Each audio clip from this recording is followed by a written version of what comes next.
Laver, rendre et réutiliser les bouteilles en verre, des gestes que nos grands-parents connaissaient bien, mais qui se sont perdus au profit des emballages à usage unique.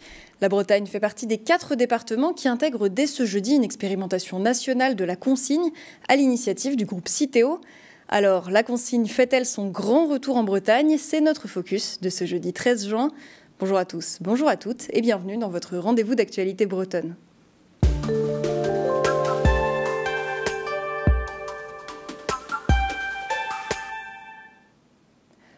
On vous en parlait, l'entreprise Citeo lance ce jeudi une expérimentation dans 4 régions, dont la Bretagne. L'objectif affiché, faire de la consigne un réflexe généralisé chez les consommateurs. Mais dans la région, cette pratique existe déjà chez plusieurs producteurs. On fait le point avec Enora Lenôtre. Le consommateur, il va avoir un produit avec un montant de consigne. Donc cette bouteille, elle est différente des autres. Dans cette grande surface, certaines bouteilles en verre sont désormais consignées. Le client paiera en caisse le prix de la consigne indiqué sur l'étiquette, un montant qu'il récupérera en ramenant sa bouteille. Soit sous forme de remboursement sur carte bancaire, soit sous forme de bon d'achat pour le magasin. L'entreprise Citeo lance ce jeudi un nouveau dispositif de consigne de verre dans les grandes surfaces. 4 régions sont concernées, dont la Bretagne. Alors les producteurs se préparent. La forme est un peu différente. Il y a un bourrelet qui a été retiré sur la Hercœur. Olivier Lallemand est le gérant de la brasserie du Bout du Monde au Fou. Pour faire partie de l'expérience de Citeo, il a dû commander de nouvelles bouteilles standardisées et réorganiser sa production. Il a fallu qu'on s'adapte par rapport aux étiquettes. Il a fallu qu'on change aussi nos bouteilles, une partie de nos bouteilles pour les circuits qu'on a mis en place pour la grande distribution. Aussi, dans notre boutique, on va mettre en place un système de récupération avec un scan. Et la consigne de verre en Bretagne, ce n'est pas nouveau. Olivier fait partie de la coopérative Distro qui travaille sur le réemploi de bouteilles depuis 10 ans. Distro compte une 60aine de points de collecte en Bretagne, mais ne fait pas partie du test lancé par Citeo. Après, opérationnellement, je pense que, en effet, pour le consommateur ou le citoyen, ça aurait été plus simple d'avoir un même réseau intégré et donc de s'appuyer sur les réseaux existants. Pour le moment, les consignes comprennent seulement les bouteilles en verre de 75 centilitres, mais à terme, les bocaux seront aussi concernés. L'entreprise Les 4 Saisons a lancé en octobre des bocaux réutilisables, mais le modèle économique reste à améliorer. Donc si vous ajoutez les 20 centimes de surcoût, les 40 centimes de prestataire entre logistique et lavage, plus la consigne qu'il faudrait effectivement inculquer, c'est-à-dire qu'il y a globalement plus de 60 centimes à 80 centimes de surcoût versus un pot classique pour exactement la même confiture. L'objectif fixé par la loi AGEC sur l'économie circulaire est d'augmenter de 10% le réemploi des emballages d'ici à 2027. À Quiberon, à Douélan, à Brest ce week-end et à l'île d'Oléron ce mardi. Ces derniers jours, les services de secours ont dû intervenir plusieurs fois pour des fausses alertes liées à des fusées de détresse lancées dans des contextes festifs. Une utilisation détournée de ces fusées d'alerte dangereux et coûteux pour la collectivité, comme l'a rappelé le porte-parole de la préfecture maritime de l'Atlantique. Quelques jours à peine, on a eu 4 opérations sur l'usage intempestif de feux de détresse. Et là, ça fait beaucoup. À la fin, on arrive, on disait, rapidement à 10-20 personnes mobilisées pour une période significative. N'utiliser les feux de détresse que pour l'usage pour lequel ils sont prévus. Signaler une détresse en mer et contacter les crosses au numéro 196, ça permet de géolocaliser l'appel et donc de gagner du temps sur l'intervention, ou la VHF 16 si vous avez une VHF. 4000 militaires d'une dizaine de pays mobilisés le long de la façade atlantique et de la Manche. Depuis le 12 mai dernier, les forces françaises participent à l'exercice Polaris 25 pour se préparer au combat naval de haute intensité. Ce jeudi à l'aube, un millier d'entre eux a pris part à une opération amphibie inédite dans le Morbihan. France-Marie Notmas y était, elle nous raconte. 6h30 ce matin, la Force Bleue débarque sur la plage du Magüero. Pour ses troupes françaises et alliées, un seul objectif en tête, libérer l'Arlande de l'occupation mercurienne. 2 États fictifs choisis pour cet exercice militaire de grande ampleur, réunissant les 3 corps d'armée. Les principales difficultés de l'exercice, mais aussi de la guerre de haute intensité, c'est de synchroniser différents effets sur la mer, sur la terre, dans le domaine informationnel, pour pouvoir prendre la supériorité face à un adversaire symétrique qui utilise des outils similaires. Et ce sont des combats qui sont extrêmement violents, extrêmement fulgurants, et dans lesquels il faut très rapidement prendre l'ascendance et l'initiative. les champs cyber et informationnels, l'intelligence artificielle ou encore les drones, voici les nouveaux outils du combat moderne. S'y préparer, c'est aussi anticiper la gestion des blessés. Sur le porte-hélicoptère Dixmude, on trouve à bord un hôpital. Vous avez ici la zone de triage qui permet d'accueillir jusqu'à 7 blessés. Et puis après, deux blocs opératoires, puis une capacité de soins intensifs et de réanimation. À l'issue de ça, la partie hospitalisation, qui est capable également d'héberger un certain nombre de patients stabilisés. Retour sur la terre ferme, les 4000 militaires de l'opération Polaris poursuivront leur entraînement vers Vannes jusqu'à dimanche. Morbihan, toujours 3 supporters ultra du FC Lorient soupçonnés du passage à tabac d'un tatoueur. 3 hommes ont été placés en garde à vue ce mardi avant d'être laissés libres. Une violente rixe avait éclaté le 26 avril en marge d'un match des Merlus face à Caen.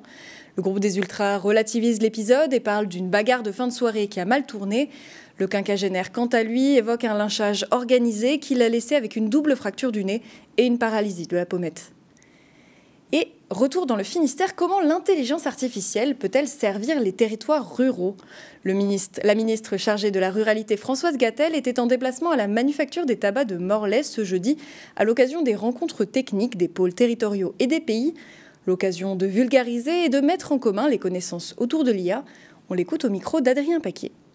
On a en général peur de ce qu'on ne connaît pas. Certains d'entre nous craignent que l'intelligence artificielle supprime, on va dire, l'intelligence humaine. Donc c'est pourquoi il faut parler, il faut expliquer.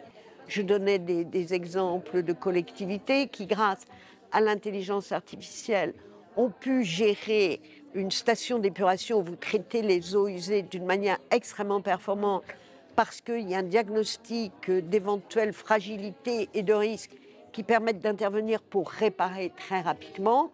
Et il faut aussi sensibiliser les élus, les accompagner pour qu'ils puissent avoir accès à ces outils et aussi sensibiliser nos concitoyens, parler et dialoguer pour que l'intelligence artificielle soit un outil qui est utile et qui sert et non pas une menace et un danger. Et le bac, c'est déjà lundi pour les élèves de terminale. Comme chaque année, la philosophie ouvre le bal avant de laisser place aux épreuves de spécialité, puis au grand oral, épreuve là aussi redoutée par les élèves. À quelques jours du top départ, notre journaliste Fanny Abivin les a suivis dans leur dernière révision. Reportage. Attentifs, stressés ou concentrés, tous sont présents ce jour-là pour glaner quelques derniers conseils à l'approche du jour J, car bientôt, c'est tout seul qu'il faudra philosopher pendant 4 heures, et à en croire le nombre d'élèves présents dans la salle, l'exercice semble encore interroger. J'ai annoncé donc mon axe et après je disais on va voir ça, mais je trouvais que ça faisait un peu long, j'ai l'impression tout le temps de me répéter parce que j'avais déjà dit dans l'intro 2 lignes au-dessus. Par du petit paragraphe introductif de la première partie, tu peux t'en passer. Okay. J'ai décidé de venir aujourd'hui pour vérifier que j'avais bien commencé mes révisions. C'est plutôt pour revoir les méthodes de dissertation et tout, parce que c'est un truc que j'arrive pas trop à maîtriser. Ces cours de soutien mis en place par le lycée du Cresquer à Saint-Paul-de-Léon sont aussi un moyen de faire le tri parmi un nombre de ressources innombrables et face auxquelles les élèves sont parfois perdus. Je crois que la vraie difficulté pour eux aujourd'hui, c'est dans l'offre de révision, notamment sur les réseaux sociaux. Je sais que sur TikTok, il y en a pas mal qui justement en ont fait un marché. La révision du cours en lui-même n'est plus une évidence. Ils se soucient quand même de notre jugement pour savoir ce qui est légitime et ce qui ne l'est pas. Et si les sujets des écrits restent énigmatiques jusqu'à l'épreuve, les 2 questions du grand oral, elles, sont connues des élèves bien à l'avance, puisque ce sont eux qui en ont choisi les thématiques. L'exercice n'en reste pas moins impressionnant et nécessite une bonne gestion du stress, une problématique bien prise en main au lycée de l'Elorne à Landerneau. L'avantage, c'est qu'on les met dans les conditions et puis certains découvrent qu'ils n'ont pas de diaporama, qu'ils sont un peu déconcertés. Le fait de les mettre dans les vraies conditions comme ça leur permet d'anticiper toutes ces phases-là. Ces oraux blancs sont le fruit d'une observation faite l'année passée selon laquelle les résultats du grand oral étaient en dessous de ceux espérés pour la plupart des élèves. Mais pas de doute, cette année, ils seront prêts. On pense aussi aux élèves de première qui passent leur bac de français dès demain.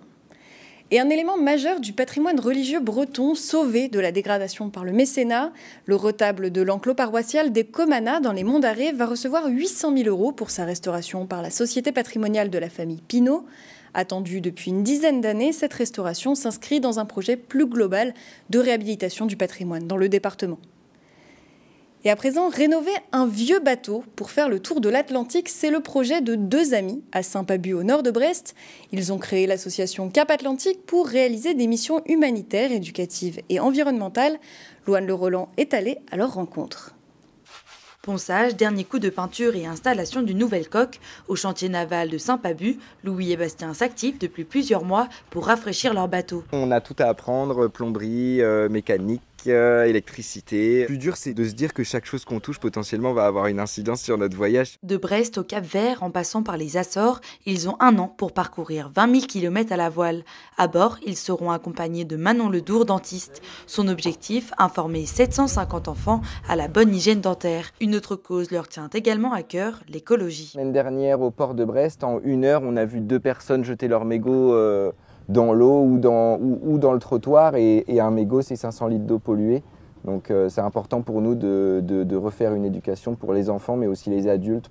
Le voilier a été financé par leurs propres moyens, mais pour cette traversée, ils ont besoin de 20 000 €. Ils ont reçu des aides de la région Bretagne et de sponsors et financent aussi une partie de leur projet grâce à plusieurs actions. On fait une tombola de l'été avec des tickets à 2 € où il y a une balade en mer avec nous à gagner. Sinon, on fait les marchés, on fait les fêtes maritimes de Landerneau. Les 2 adeptes de la mer mettent à l'eau leur bateau fin juin, début juillet, pour un départ prévu à Brest début août. C'est la fin de cette édition. Merci à toutes et à tous de l'avoir suivi. L'actualité continue sur letelegram.fr et sur TBO. On vous retrouve demain à la même heure pour votre JT. D'ici là, bonne soirée.